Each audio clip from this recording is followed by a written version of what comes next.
Hello dear students. आज की video में हम पढ़ेंगे कंडीशनल्स। इससे पहले वाले वीडियो में मैंने आपको जीरो कंडीशनल के बारे में बताया था, उसके एग्जांपल्स दिए थे। आज हम पढ़ेंगे फर्स्ट कंडीशनल्स के बारे में कि फर्स्ट कंडीशनल क्या होता है, जी हम कभी इस्तेमाल करते हैं और इसकी आप पहचान कैसे करेंगे। इसमें अगर एमसीक्यूज आ जाता है किसी भी टेस्ट में तो आप इसको कैसे सॉल्व करेंगे। इस वीडियो को अपने एंड तक देखना है इंशाल्लाह। उसके बाद आपके सारे जो प्रॉब्लम्स है, कंफ्यूजन है कंडीशनल्स के बारे में, वो क्लियर हो जाएगी। अच्छा, जो फर्स्ट कंडीशनल होता है, देखें कंडीशनल में मैंने आपको पहले भी बताया था कि हमारे पास दो तरह की चीजें होती है। एक कंडीशन होता है, ठीक है, और कंडीशन का क्या होता है, दूसरा रिजल्ट होता है। ठीक है, एक कंडीशन या सिचुएशन होती है और उस सिचुएशन का क्या होता है, रिजल्ट होता है। ठीक है, अब जो फर्स्ट कंडीशनल है उसमें जो कंडीशन होगी वो क्या होगी, कोई रियल कंडीशन होगी और वो रियल कंडीशन प्रेजेंट में होगी। ठीक है, फर्स्ट कंडीशनल में जो कंडीशन होगा वो रियल होगा, यानी सिचुएशन रियल होगी और वो प्रेजेंट मौजूदा जमाने में होगी, प्रेजेंट इंडिफिनिट टेंस में। उसका जो रिजल्ट होगा वो क्या होगा, वो भी रियल होगा, या आप कह सकते हैं कि पॉसिबल, मुमकिन रिजल्ट। यानी अगर कोई सिचुएशन होती है तो उसका जो रिजल्ट होगा वो रियल या पॉसिबल हो सकते हैं। ठीक है, लेकिन ये जो रिजल्ट होगा ये किस में होगा, फ्यूचर में होगा। ठीक है, फर्स्ट कंडीशनल में कंडीशन होते हैं प्रेजेंट में, उसका जो रिजल्ट होता है, आउटकम होता है, वो फ्यूचर में होता है। थोड़ा सा मैं आपको स्ट्रक्चर के बारे में अगर इसके बारे में हम यूज के बारे में पढ़ते हैं कि हम इसको कभी इस्तेमाल करते हैं तो इसके थ्रू हम इसको डिफाइन कर सकते हैं कि जो फर्स्ट कंडीशनल होता है, it is used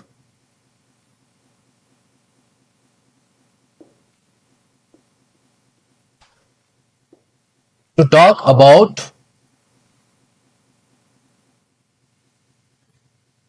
real situation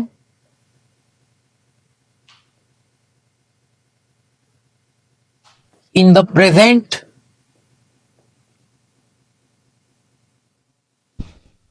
and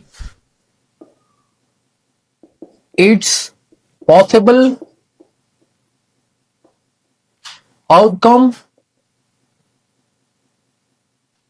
in the future। ठीक है, first conditional is used to talk about a real situations in the present and it's possible outcome in the future. यानी कोई जो condition होगी, situation होगी, present में real situation होगी, उसका जो रिजल्ट होगा फ्यूचर में होगा। ठीक है, और वो रियल हो सकता है, पॉसिबल हो सकता है, मुमकिन रिजल्ट हो सकते हैं। अच्छा, इसका जरा स्ट्रक्चर देखते हैं। अगर आपको इसकी समझ नहीं आई तो स्ट्रक्चर या एग्जांपल के जरिए से आपको इसकी समझ आ जाएगी। स्ट्रक्चर अगर हम देखते हैं फर्स्ट कंडीशनल का, फर्स्ट कंडीशनल का जो स्ट्रक्चर होता है ना, कंडीशन जो होगी वो प्रेजेंट में होगी। तो सबसे पहले आप कंडीशन की के लिए इफ लगाओगे। ठीक है, इफ के बाद आपने क्या लगाना है, प्रेजेंट इंडिफिनिट टेंस या प्रेजेंट सिंपल टेंस। ठीक है, उसके बाद जो रिजल्ट होगा वो वाला क्लास आपने लिखना है प्रेजेंट, सॉरी, फ्यूचर सिंपल में।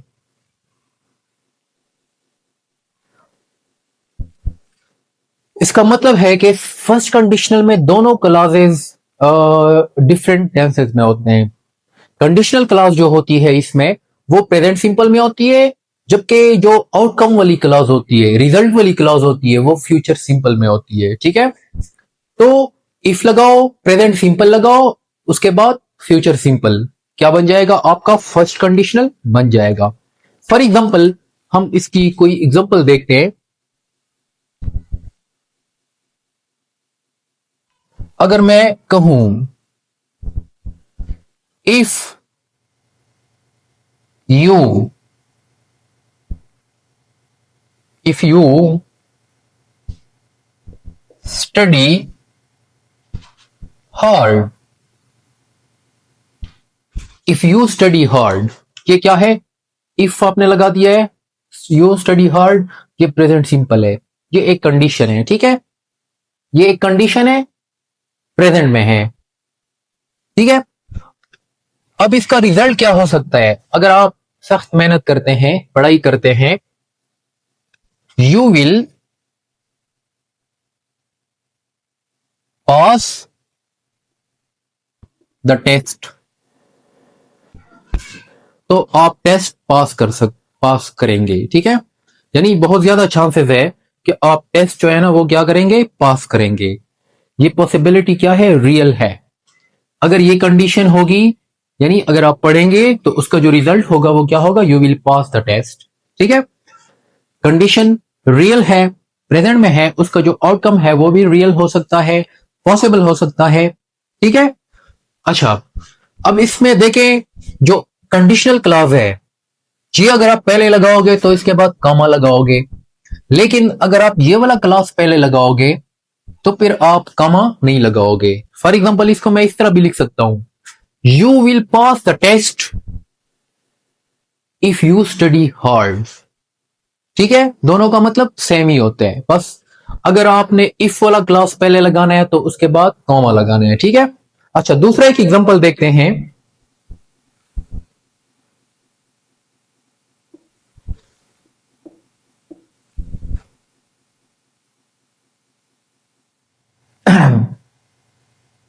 If you call me, I will help you, ठीक है। If you call me present simple में है कंडीशन, उसका जो आउटकम है आई विल हेल्प यू, अगर तुम मुझे कॉल करते हो तो मैं आपकी मदद करूंगा, ठीक है। तो ये क्या है, एक सेकंड कंडीशनल का एग्जांपल है, ठीक है। तीसरा देखते हैं, इफ इट रेन्स, अगर बारिश होती है, we will not play outside, तो हम बाहर नहीं खेलेंगे। अगर बारिश होती है, we will not play outside. अब देखें ना, इसमें नेगेटिव भी आ सकता है, इंट्रोगेटिव भी आ सकता है, लेकिन है तो फ्यूचर इंडिफिनिट ना। फ्यूचर इंडिफिनिट में तो अफर्मेटिव होता है, नेगेटिव होता है, इंट्रोगेटिव होता है, कोई भी आ सकता है। इसमें आपने कंफ्यूज नहीं होना है कि इसमें नॉट आ गया है, ठीक है। अब अगर मैं इसको फॉर एग्जांपल एक नेगेटिव में समझा देता हूं कि इसमें नेगेटिव किस तरह आ सकते हैं, ठीक है। नेगेटिव इस तरह आ सकते हैं, फॉर एग्जांपल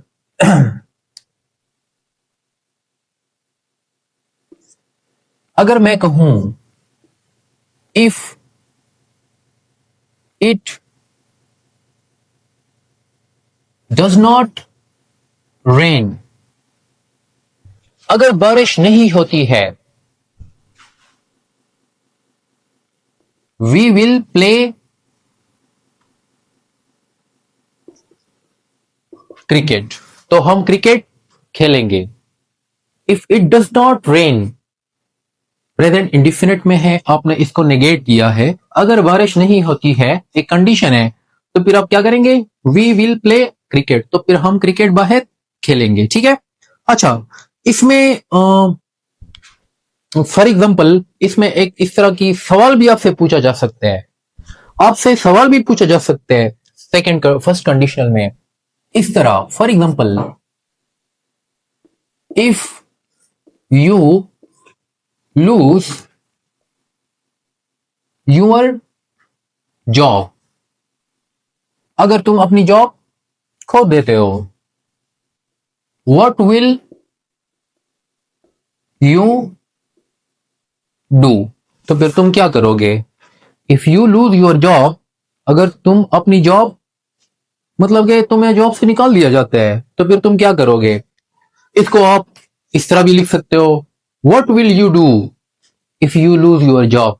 लेकिन फिर आप कॉमा नहीं लगाओगे, क्योंकि जब आप कंडीशनल क्लास पहले लगाओगे तो कॉमा लगाओगे।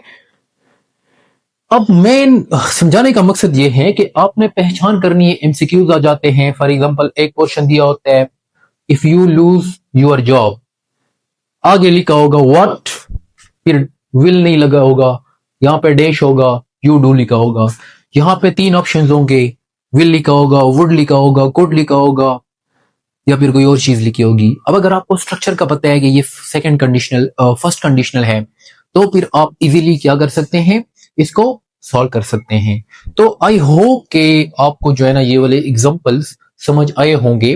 फिर भी अगर कोई मसला है, कोई क्वेश्चंस है आपको, तो आप कमेंट्स कर सकते हैं। अगर आपको ये वीडियो पसंद आती है तो काइंडली मेरे चैनल को सब्सक्राइब कीजिए और इस वीडियो को भी